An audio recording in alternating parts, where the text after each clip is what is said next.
A nursing home resident suspected of swallowing a mouse, what looked like a tail hanging out of his mouth, and a doctor wasn't immediately notified. A nursing home resident covered in fire ants in her bed. She died from heart troubles, and a doctor said those fire ant stings likely played a role. Another resident who had an ear partially amputated because of a face mask strap that was cutting into the skin, causing an infection. All extreme examples of recent issues inside North Carolina nursing homes that impact their loved ones outside the facilities. They knew she was a high-fall risk patient. Mary Barnhill's mother, Karen, was in Accordius, Greensboro for just 2 days for what was supposed to be a short rehab stay. So she got up on her own to go. She fell. She hit her head. She claimed staff put her mother back in bed without an examination. She could have been still being here if they would have got her to the emergency room in time.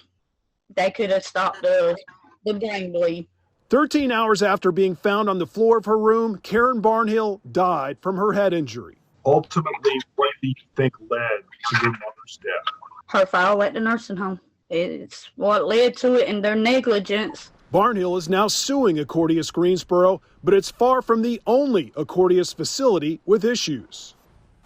Accordius Health is the biggest nursing home company in North Carolina with 24 facilities spanning the state. They're also among the worst performing, averaging just 1.4 stars out of 5 in health inspections. Over the past 3 years, the 24 homes have amassed $3.6 million in fines. Issues got so bad at some facilities, 12 have been hit with payment denials by Medicaid in the past 3 years. WRAL Investigates searched federal records and found Accordius Greensboro went 2.5 years without an annual standard health inspection. We have a growing vacancy rate in our inspector regulatory area. State Department of Health and Human Services Secretary Cody Kinsley says the pandemic, combined with funding challenges, means less oversight for homes that care for the elderly. We've had a number of issues. We triage how we do inspections based off complaints and annual surveys. It's incredibly hard for us to maintain the staff that we need to make sure that our older North Carolinians are taken care of.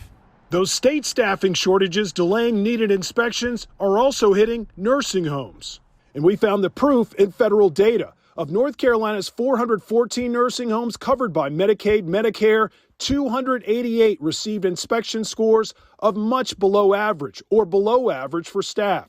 That's 70% of the state's homes with staffing concerns.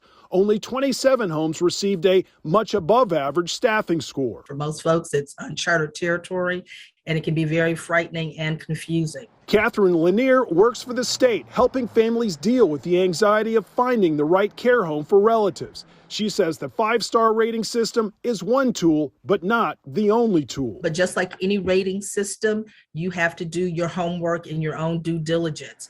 That homework should include pre-planning and site visits well ahead of time for placement. One of the key things is just the basic environment of the facility. When you enter into that building, what kind of feeling do you get? So actually utilizing your 5 senses.